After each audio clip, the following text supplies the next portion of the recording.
Dukect once again.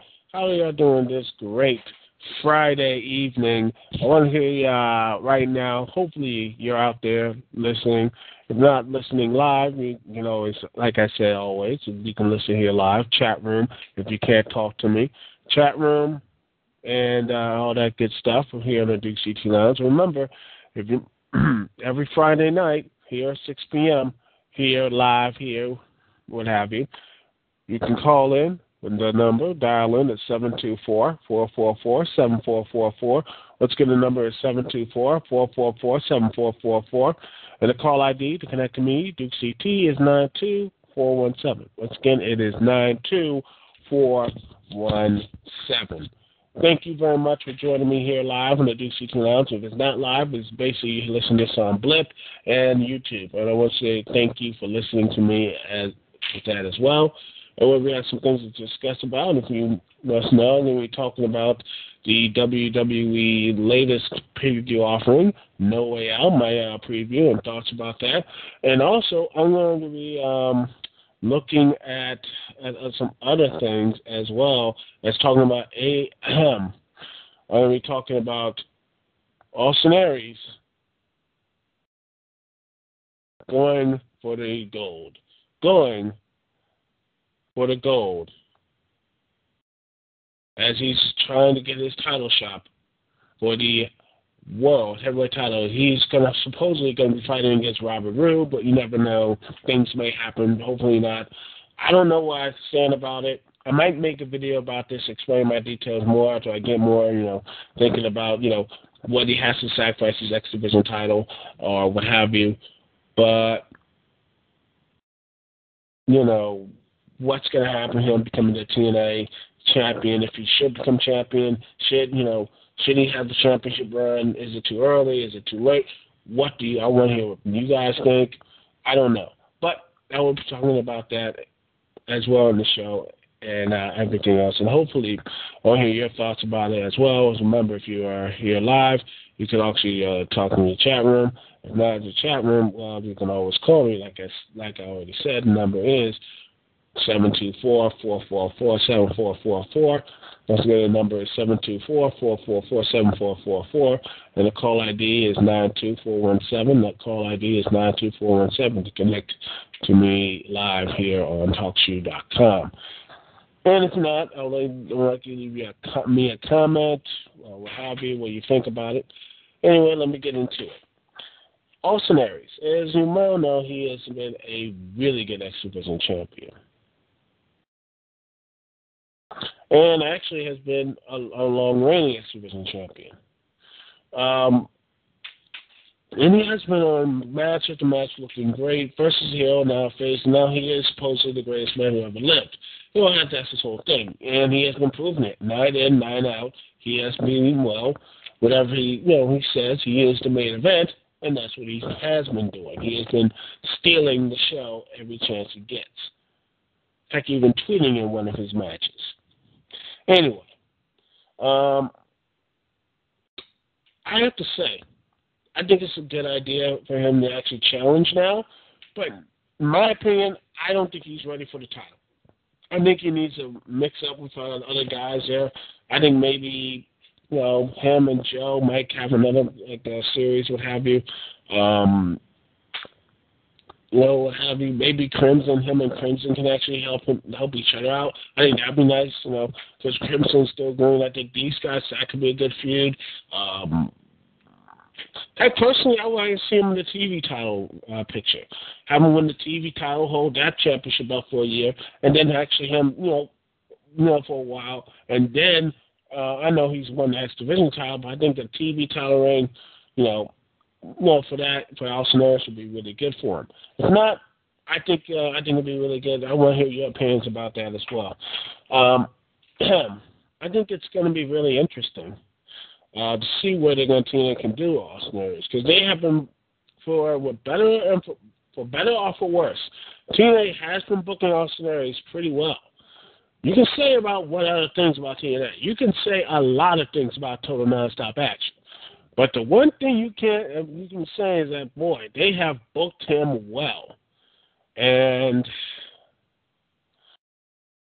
That sort of thing. That is, to me, that's one of the few things and everything else. That's what I like about it. And TNA can, when they book someone well, TNA can really, they can actually feature a star. My hope is that they can continue this momentum because someone like Austin Aries, because TNA screwed up Austin Aries once before, but now it seems like they learned their lesson. I think they really are trying to build for the future because, believe me, they have, I watched the last Impact. It looked really good, and I'm hopeful James Storm wins the Battle for Glory Series term, which I think it is going to happen. He's going to beat Robert Roode, and I think that could be a good challenge down the road for James Storm. And or maybe Robert Roode. I mean, hey, Robert Roode versus Austin Aries as a feud down the line would be really good as well. These are things we got, things that a lot of,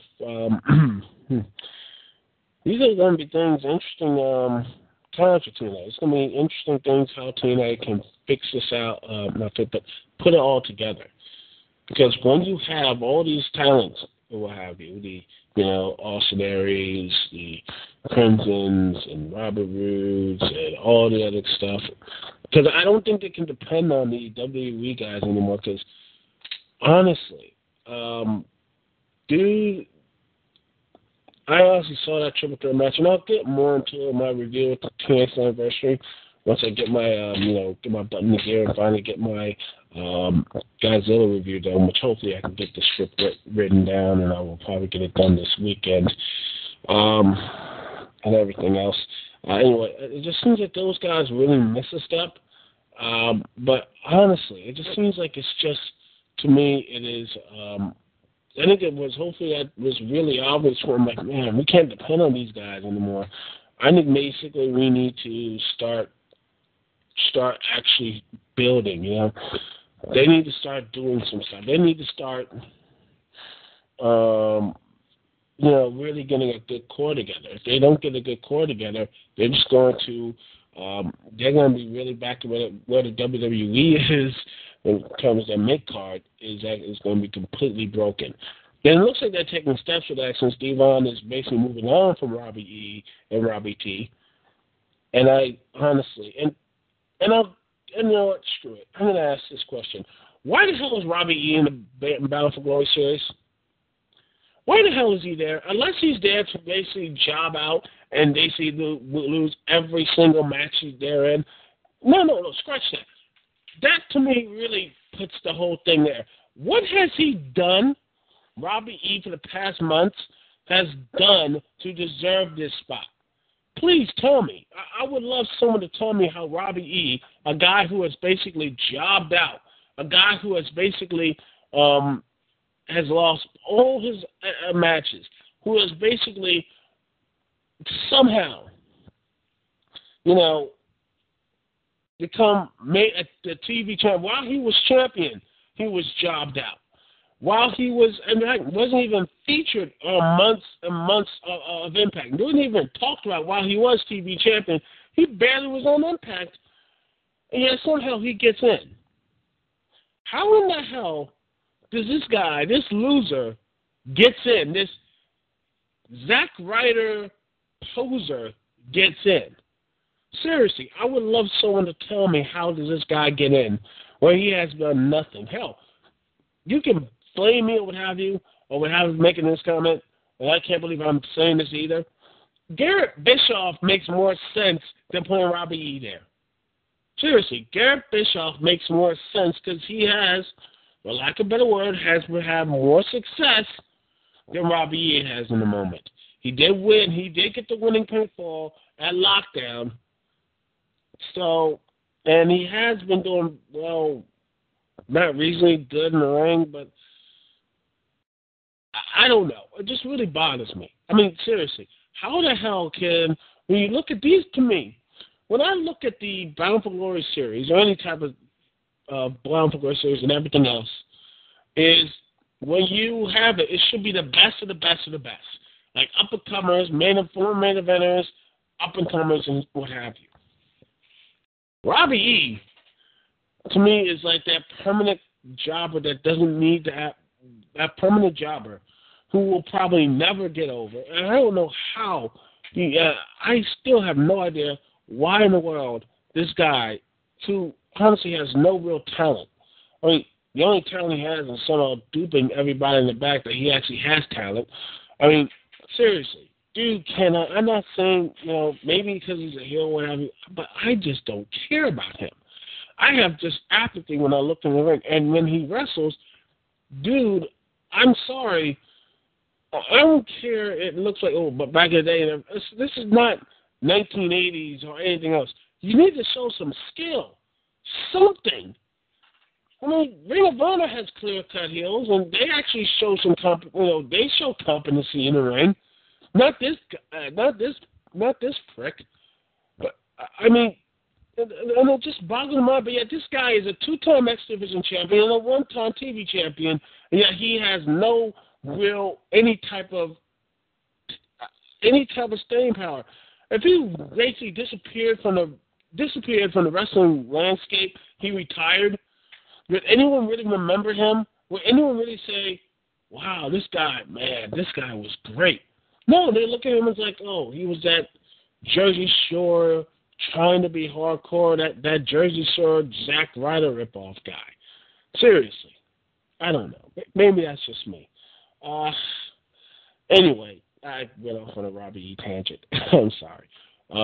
Anyway, we're going to take a small little musical break. We'll be right back, and I'll be talking about, to the WWE. I'll be talking about WWE No Way Out.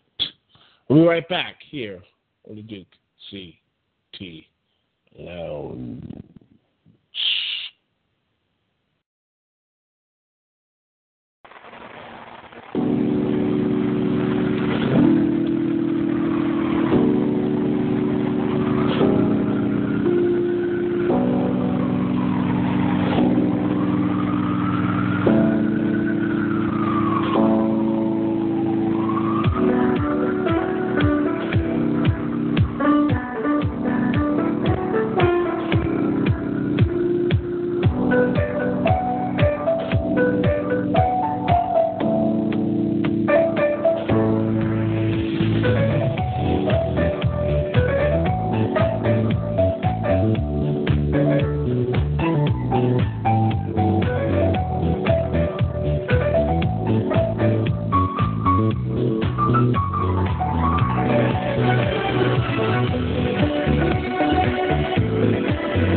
And we are back live here on the Duke CT Lounge. Thank you so much for joining me at Duke CT. Phone number, once again, is 724-444-744. And the call ID is, to connect to me, is 92417. Once again, the call ID, 92417. Anyway, let's get into the WWE No Way Out, which is a very clever poster, which I wish I could have the money to get, and I will somehow get it. Anyway, let's look at all the matches. First, let's look at the pre-show match as the Harvard-educated lawyer, David Otunga, takes on the Funkasaurus, Brodus Clay. Yeah, I really don't care for this match. I don't think it's going to be a squash match, but Brodus is, like I said, is still interesting. I like Brodus Clay. Everyone seems to be turning on him. But honestly, I think it should be basically a squash match. And, probably won't be the only squash match on the card since, there's probably there's going to be two more at least on this card because it will probably fit right back in there anyway. And the other squash match is the non-title. Seriously, when's the last time Santino actually defended that U.S. Championship? Yeah, Santino Marella in a non-title tuxedo match against Ricardo Rodriguez, a.k.a. the announcer who is more over than Alberto Del Rio. Yeah, the announcer Alberto Del Rio, who honestly has somehow got more over than him, has, then again, because he actually shows some personality, has been getting on this feud with Santino Marella, all because of his announcing duties with Del Rio. Anyway, this whole feud is boiling ahead because, for some reason, as now it has come down to this. They actually had a run-on-one wrestling match on SmackDown as Santino Marella and them basically, well, it wasn't really a match, it was just a squash. But then last Monday night on Raw, Santino Marella had Layla versus Raquel Rodriguez and Beth Phoenix, which are on this card. Yeah, that's nice. Actually, they're facing a intergender tag match as Raquel Rodriguez's team with Beth Phoenix wins as she pins Layla. But honestly, you could say that's a win as well. But then again, Santino Marella embarrasses Raquel Rodriguez, Ricardo Rodriguez, because he rips off his shirt and he reveals he has a skin-tight Justin Bieber's shirt. Funny. Anyway, it looks like Raquel Rodriguez may have a chance of revenge, but we all know he won't. There's another chance to have him embarrass Rodriguez in some hilarious fashion that will probably get over or may not get over with the crowd. I'm betting at this point, we all saw what we had to do. I mean, Michael Cole was dressed down, butt naked, what have you.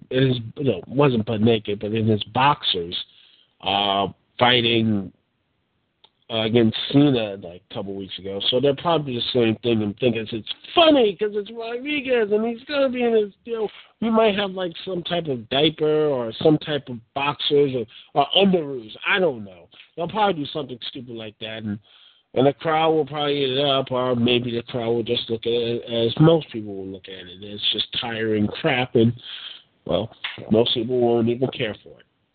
And I won't care for it because, like I said, I'm just getting really tired of seeing Ricardo Rodriguez getting bullied and beaten down for no apparent reason. Anyway, Santino Marella wins. Moving on. Next up, we have Layla, the champion, who has no heat whatsoever, taking on the Glamazon Beth Phoenix. I'm honestly saying this match is basically here just to hopefully, because, stall time before Karma comes back and what have you. But I have no interest in this match whatsoever. I feel like honestly the WWE Divas division is just like the tag division, just going through the motions and no one really caring about it. It just seems like it's just there for not really, just there for for PC purposes, that's what I feel about the Divas division. Just there, it's there just to appease some type of female action group instead of actually being a part of the show, being something really a pillar to the show. It just seems like an obstacle. And to me personally, I would try to I just don't like when the WWE makes it into an obstacle instead of actually being a pillar, something important. That really bothers me because they have tons of talent with me. I mean, Natomi is being, I'm not saying, she's being wasted as being the Funkstars because she showed great talent in NXT Season 3. Seriously, look at that season, NXT Season 3, you'd be like, wow, Natomi's really good. AJ, who actually is not that bad, and you have Caitlyn as well, really good as well. What else? So who else? I mean, Layla's not that terrible. Beth Phoenix is good as well. Eve, I think she's going to, Eve is now transitioning into the executive assistant role, which, honestly, I haven't seen her. Didn't see her last week on Raw. I think she was on SmackDown. I don't know, but, it just seems like the WWE Divas are more of a hindrance. And they have been a hindrance, for a long while. And hopefully, Karma comes back and just kills some bitches dead. That's my hope. And, bring out some really good, interesting Divas matches as well. Because, let's be honest, folks, I think if they actually had some really good Divas matches, we were actually, because I still believe, and TNA has proved this, women's wrestling can draw in North America. It can draw, and I have a feeling that this thing would really, really, I think women's wrestling could be a lot better than the men's, personally, in most instances. Next up, we have Captain Charisma Christian. Fresh off his return from TNA's anniversary and what have you, taking on the incomparable Cody Rhodes. This match is going to be good. Hopefully it gets some good time because that last match was really good. And I'm hopeful that the Intercontinental Championship, Christian does a better job than Cody because Cody didn't even defend that belt. I don't know when the last time he actually defended besides Booker T, Big Show, and Christian. That was it. It's really sad. But anyway, Cody Rhodes, hopefully this loss, and if he does lose, I have a feeling he's going to go to a better place. He's going to be in a better place. And hopefully he'll be feuding with executing with this man after this match, as we have the World Heavyweight Championship, the Great White Sheamus, taking on the show-off Dolph Ziggler with Vicky Guerrero and probably Jack Swagger in tow. I honestly think these two guys will be a great match. Personally, I would love to see Dolph Ziggler win, since Alberto Del Rio has gotten a serious concussion. Seriously, that guy can never can't get a break, can he? He's been what's the word?